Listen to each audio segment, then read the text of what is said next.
a wrestling tag team should mark a momentous occasion. Savage going berserk on Hogan, Rollins selling out his Shield mates, and Jannetty eating a face full of glass are some of the more shining examples of dissolution done right. When executed with well-acted performances and a steady hand, double crosses and angsty betrayals have the potential to enter pro wrestling lore. And the only downside is that post-split, there's a chance that somebody will be labelled the Jannetty of the team, the one who pales mightily to the true beneficiary of the split. But what if all parties wind up as the Jannetty of the split? While it's rare for even great wrestlers to reach the heights that Shawn Michaels experienced, in recent years, many WWE tag teams have met premature ends for seemingly no reason at all, and without a clear beneficiary. You've all seen it happen. A perfectly good duo breaks up one day, and to make matters worse, the follow-up is not only unsatisfactory, but all parties end up worse off, lost in the shuffle as solo performers. And that's if you're lucky. Once in a while, teams split up without there even being a breakup angle at all. I mean, thank God fans don't keep track of continuity, right? Certainly more than 10 teams have met detrimental ends in WWE, but these 10 here are some of the most glaring. And wouldn't you know, the recency bias is a little strong with this one. I'm Adam Pacitti from Cultaholic Wrestling, and these are 10 pointless WWE tag team splits. Join us.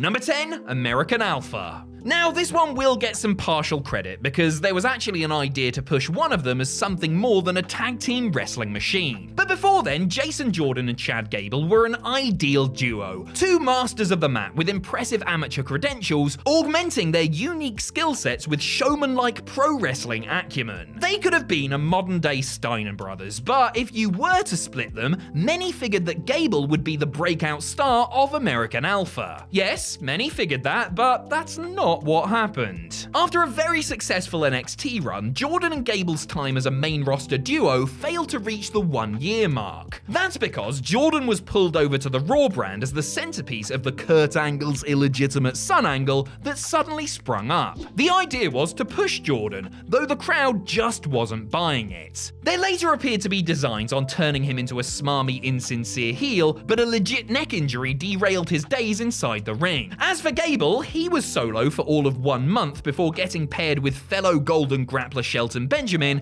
as a sort of new American Alpha. Gable's main roster run is defined by short-lived partnerships that rarely gain traction, while Jordan's star turn ended up getting snuffed out, though through no fault of his own. Number 9, the Primetime Players. Usually when you split a team up, it's because you're projecting that at least one of the members has serious prospects as a single star. Sometimes, sure, you could split a team just because you feel like it's run its course and because you want to spray some Febreze around the mid-card, but still you should probably have a plan for at least one of them going forward. And in the case of the Primetime Players, perhaps there were plans for Darren Young, who remained a babyface after Titus O'Neil turned on him in early 2014. The two faced off in a pair of televised matches deep in the undercard and remained house show foes into the spring. Unfortunately, the week after WrestleMania 30, Young tore his ACL during a house show match and was sidelined for close to 9 months. O'Neil, meanwhile, was doing nothing as a single, so he was stuck with Heath Slater as the ill-fated Slatergator in mid-2014. I mean, you know a tag team split was done well when one of the former members ends up in another tag team mere months later. So adrift was O'Neil that by early 2015, he reunited with a now healthy Young, saving him from the Ascension. And wouldn't you know it, 4 months later, they were tag team champions. By that point, most had probably forgotten the split even happened.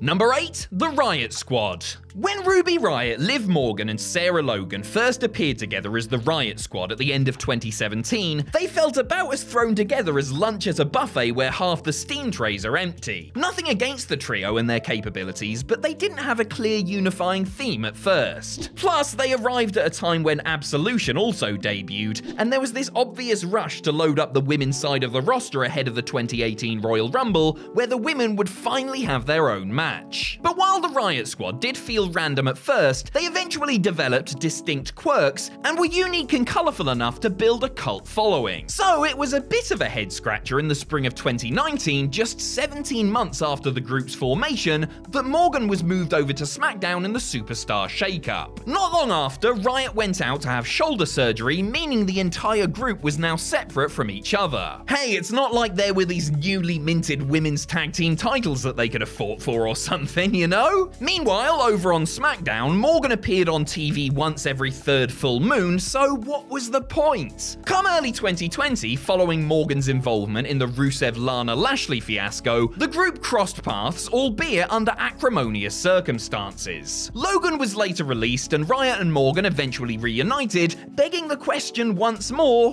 what was the point? Number 7, the Heart Dynasty. Boy, we're really going old school with this one, all the way back to the distant year of 2010, where The Miz, Drew McIntyre, Sheamus, Kofi Kingston, John Morrison, Randy Orton, and Edge all competed at WrestleMania.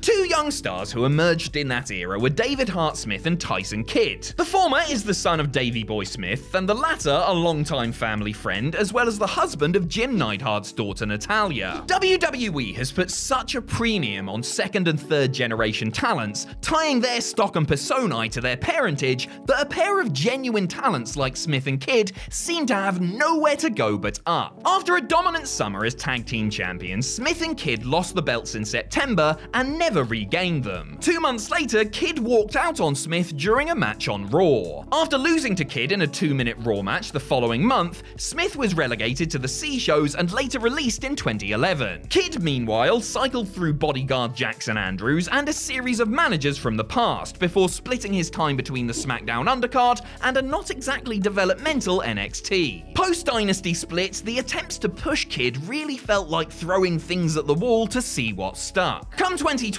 Kidd locked into a partnership with Justin Gabriel, a promising combo certainly, but what was the point of dissolving the Heart Family legacy act? Number 6, Cryme Time. On the one hand, Shad Gaspard and JTG had spent the better part of 3.5 years on WWE television, so you could certainly argue that it was time to look into the potential of each as singles performers. On the other, you could just as easily point out that Shad and JTG never won any form of tag team titles on the main roster, so WWE stumbled a bit when it came to cementing Cryme Time as a true anchor for the tag division. The two were popular and charismatic, but just never got the rubber stamp. What was rubber stamped was their disbandment, achieved in the spring of 2010 when Shad turned on JTG following a loss on SmackDown. The two did face off in a strap match at Extreme Rules a month later, but really that was it for either man having a push in WWE. Shad was sent back to developmental that summer and released by the year's end, while JTG mostly became invisible. In fact, JTG was more known for somehow avoiding getting future endeavored for the ensuing 4 years than he was for actually wrestling. Damn, why did he answer his phone that day?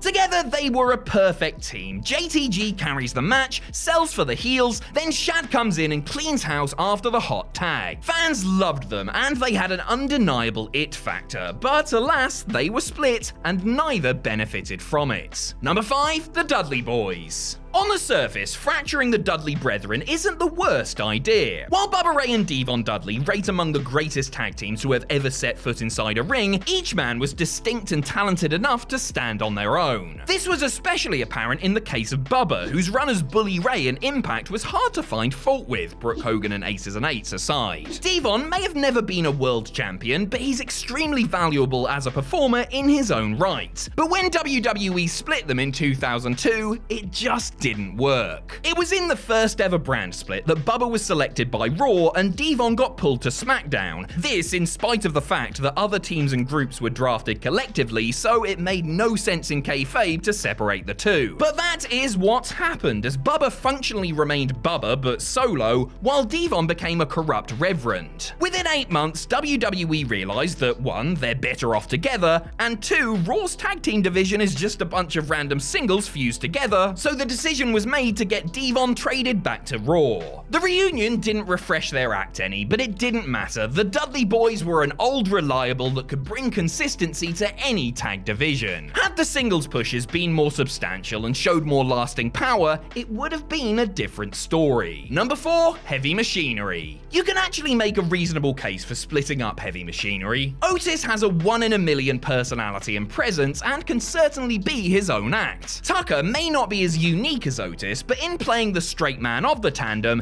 he showed calm, confident promo delivery in acting as Otis's well-reasoned spokesman. So if Tucker and Otis ever went their separate ways, they each have enough upside that WWE could explore. But since you're seeing them in this here video, you know that any exploration amounted to nothing more than a cursory glance. In 2020, Otis was breaking out, mostly on the virtue of his Beauty and the Beast romance with Mandy Rose. If you're gonna split Heavy Machinery somewhere around here, you could have had Tucker try and drive the wedge, right? Instead, later on in the year, they had Tucker and Mandy get drafted to Raw, leaving Otis on SmackDown without his 2 established tethers. Then they had Tucker cost Otis his Money in the Bank briefcase at a pay-per-view, but since they're on different shows, they can't feud. Tucker soon vanished from TV, while Otis found minimal traction as part of another tag team, this time with Chad Gable, who truly is the modern-day Bobby Eaton when it comes to teaming with whoever, whenever. As of this video, Tucker is publicly lambasting WWE's creative process, while poor Otis is functionally back at square one.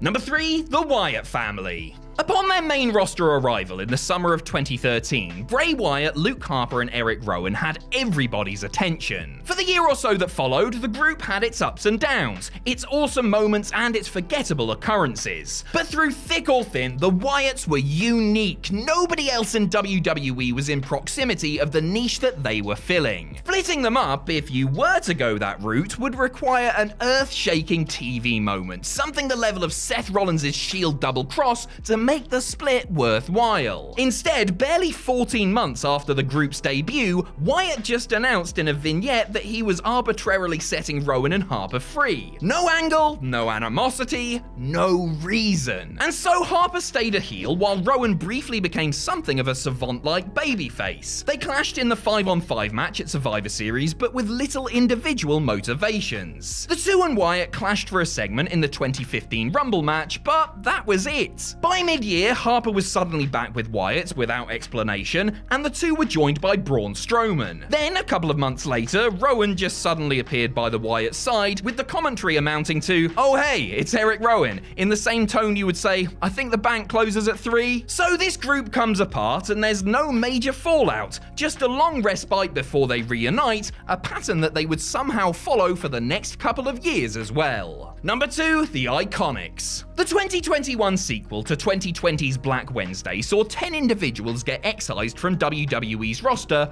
with Samoa Joe the standout of the pack. While Joe's release produced its own bemused head-shaking, the cuts of Kane, Peyton Royce spurred plenty of WTFing from Federation fans. The two are former women's tag team champions, and the organization is clearly hurting for duos that can contend for the belts. At WrestleMania 37, the Riot Squad were the only team in the Turmoil bout to have an established team name. Clearly, a pair like the Iiconics was needed. I guess it's a shame then that they were broken up the previous August. Kay and Royce lost to the Riot Squad in a match where the losers had to disband, and for what? So they could face off in 3-minute singles bouts a week later before going their separate ways. And neither of them really had a singles run to make it worthwhile. Royce began teaming with Lacey Evans while Kay went to SmackDown in search of unity with other wrestlers. At WrestleMania, just 4 days before her release, Kay was teaming with Carmella, leading one to wonder what the purpose of splitting an established team with a unique act was. Even when Royce cut an impassioned promo on Raw Talk about wanting an opportunity, nothing came of it. Sometimes the left hand clearly doesn't know what the right is doing.